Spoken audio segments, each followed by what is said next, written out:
Para essa entrevista, a gente vai entrevistar uma freira, Cor de Mariana, que teve uma vivência muito legal e emblemática aqui em Riacho das Almas, na década de 1980. Boa tarde, qual é o seu nome? Boa tarde, meu nome é Maria Áurea Guerra, mas sou conhecida nas comunidades e na congregação em família por Irmã Áurea. Irmã Áurea, a senhora não é daqui, a senhora é do Ceará, né? Sou cearense, sim. Como foi que a senhora veio parar aqui em Riacho? Em primeiro lugar, eu morava em Pernambuco há muito tempo e fiz faculdade em Recife, na Fafiri, onde eu cursei o curso de letras, e depois eu vim para o Colégio Nossa Senhora das Dores, em Bezerros, e onde eu lecionei e cheguei também a ser diretora do colégio. Mas em todo o processo de educação, assim, eu refletia muito sobre o meu empenho na educação e aquelas pessoas que estavam fora do processo. E diante da questão do carisma da congregação, da minha congregação, que é a Compaixão e Misericórdia, de modo especial para com os pobres, eu refletia que eu podia empregar meus talentos para ajudar também os pobres a se libertar. E foi todo um tempo de reflexão, o que coincidiu também com a realização do Concílio Vaticano II, que ia na mesma direção, assim, de opção pelos pobres. E então eu decidi, juntamente com outra companheira, que faço aqui em memória dela, a irmã Maria Auri de Oliveira, eu refleti muito com ela e tomamos uma decisão de deixar o colégio e morar junto com os pobres, mais perto, onde a gente pudesse ter uma convivência, não só ensinar, mas também aprender com os pobres. Mas por que Riacho das Almas, assim? Aí é que está, porque está muito ligado também ao trabalho de Santa Cruz. Porque na nossa experiência de Santa Cruz, nós tanto trabalhávamos com o pessoal da zona rural como da cidade. E essa experiência na zona rural e assim nos enriqueceu muito, e também nós vimos a situação do agricultor. E então, ao sair de Santa Cruz, nós queríamos um lugar onde o povo ainda habitasse bastante a zona rural. Então, nós, antes de chegarmos para morar aqui em Riacho, nós percorremos vários locais, várias comunidades, e vimos que o povo estava predominantemente na zona rural. E outras situações também nos levaram a tomar a decisão de vir morar aqui. E qual foi a sua primeira impressão sobre Riacho? Quando a senhora chegou aqui, o que foi que a senhora viu? O que fez querer ficar? Bom, eu achei um povo acolhedor, né? Muito acolhedor, aberto, mas pacato. E a gente percebeu também a escassez de água, né? Na zona rural era dependente das chuvas, né? Mas na cidade era muito crítica a situação da água.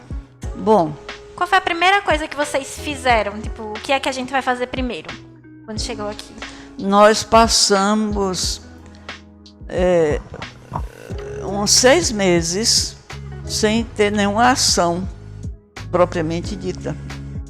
Porque entendemos que, em primeiro lugar, nós devíamos conhecer o povo, né, e observar as situações. Então, a nossa primeira, eu disse que não teve nenhuma ação, mas a nossa primeira ação foi visitar as casas, conversar com o povo e a zona rural. Anotávamos também, né, para ver por onde era que a gente podia começar um trabalho. E por onde foi que vocês começaram? Foi pela questão da água?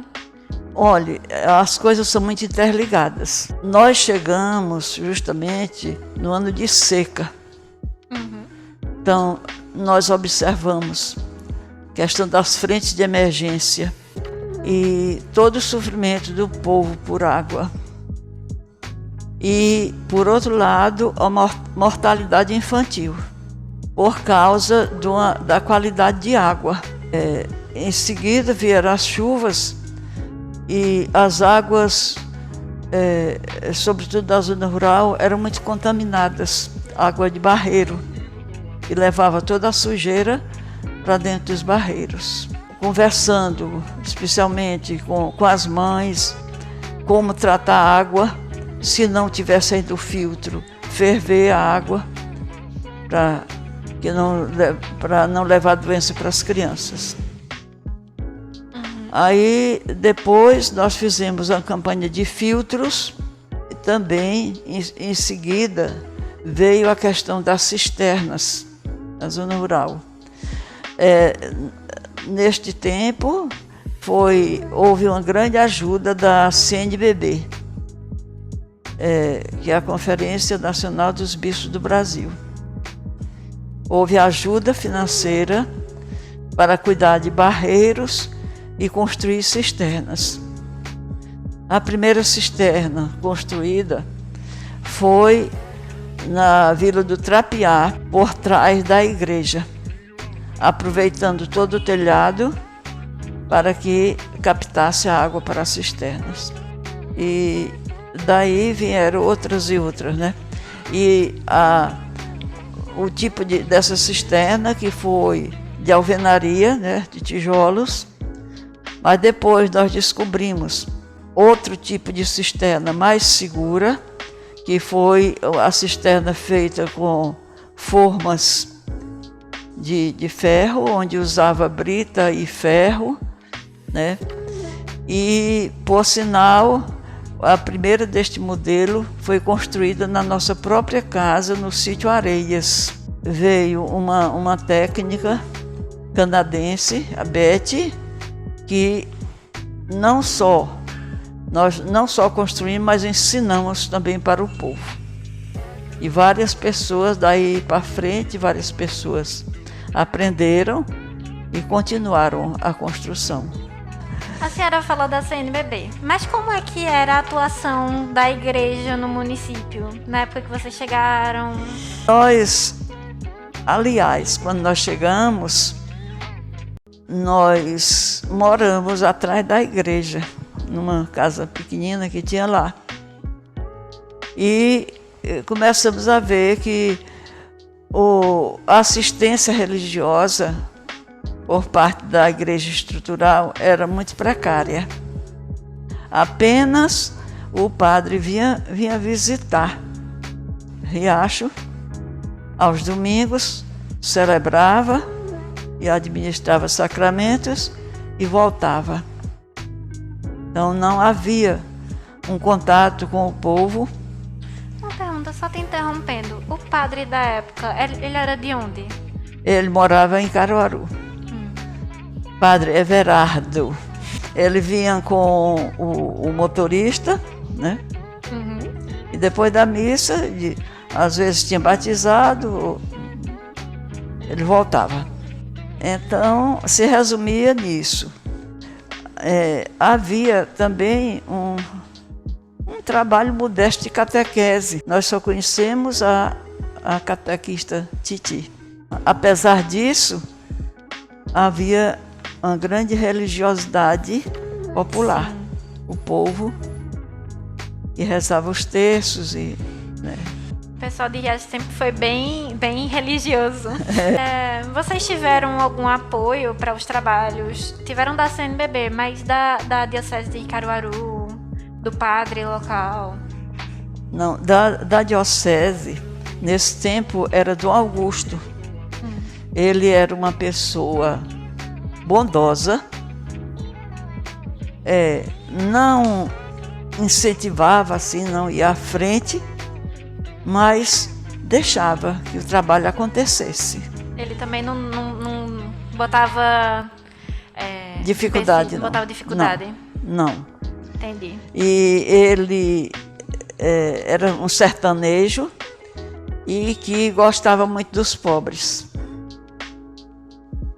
Quando nós mudamos para a zona rural, em Sítio Areias, e sempre que ele passava, parava lá e queria saber como era que ia, né? Além dele, nós tivemos o apoio do padre Pedro Aguiar, que ele era o coordenador de pastoral na diocese. E ele deu um grande apoio.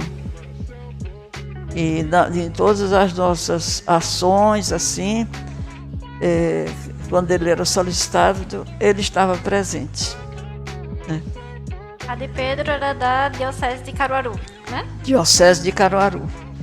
A atuação de vocês na saúde, ela foi bem importante e ela é bem recorrente. Eu acho que quando eu pergunto às pessoas sobre vocês, sobre as Cordes Marianas, sempre vem em primeiro lugar a questão da saúde. É a primeira coisa que as pessoas lembram. Como é que era a saúde riachense antes de vocês chegarem? E por que esse foco tão grande na saúde? Nos impressionou muito a desnutrição de crianças e mortes, né? Como diz o povo, é mais um anjinho, né? E morria. E essas coisas causadas tanto por uma alimentação deficiente como por uma água de má qualidade. A gente observou também a dificuldade nos primeiros socorros. O pessoal da zona rural, quando tinha alguma coisa, um acidente, tudo, né? Tinha que recorrer para cá ou para Caruaru. Uhum. E daí nós começamos a ver que era preciso fazer alguma coisa nesse sentido. Mas não só nós, porque o desafio era não fazer para o povo, mas tudo isso é acompanhado de uma reflexão com as pessoas. Daí veio a questão do soro caseiro, que a gente ensinou para as famílias, sobretudo para as mulheres, e também o uso da multimistura, né? E quando eu falei dessa questão dos primeiros socorros, nós partimos para ajudar a ter a farmácia comunitária nas comunidades. Então, essa farmácia comunitária, elas eram providas dos remédios de primeiros socorros, né? E também a gente chegou isso aí foi com a ajuda da Conferência dos Religiosos do Brasil, que tinha pequenos projetos. A gente conseguiu ter o tensiômetro na sua massinha, termômetro, né? Uhum. Agora, tudo isso acompanhado da capacitação, porque nada adiantava ter o material e não saber usar. Pessoal não saber usar. Nós fomos trabalhando com os agentes de pastoral da saúde, convocando para capacitação ou mesmo dando nas comunidades, né, para que eles tivessem o conhecimento e pudessem socorrer em alguma necessidade, né? Agora, também nós tivemos nessa capacitação dos agentes de pastoral da saúde, tivemos a assessoria e a ajuda do Dr. Celerino Carriconde e de sua esposa Diana Mores, e também da irmã Maria do Carmo Cerqueira, que é uma grande enfermeira da nossa congregação.